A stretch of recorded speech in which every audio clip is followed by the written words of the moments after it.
الاتحاد المنستيري يعمل مسار ممتاز، والآن الاتحاد المنستيري لو رأيتم هذا النادي في المباراة النهائية للكاف فلا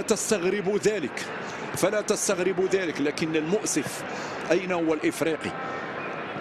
واحد من كبار ليس فقط تونس ولكن واحد من كبار القارة.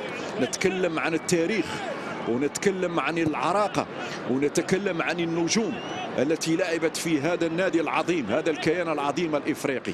لكن غياب الإفريقي ونزول مستوى الإفريقي يأثر على البطولة المحلية وعلى المنافسات المحلية، وغيابه كذلك على مستوى القاري هو شيء مؤسف بصراحة، لأنك لا تتكلم عن فريق عادي ولكن تتكلم عن فريق كبير، وفريق اللي مر منه نجوم كبار. كل التوفيق لهذا النادي ليعود إلى سابق عهده ويعود كما كان، لأنه فعلا نجاح الكرة التونسية من نجاح كذلك الأندية الكبيرة والتوابت الكبيرة.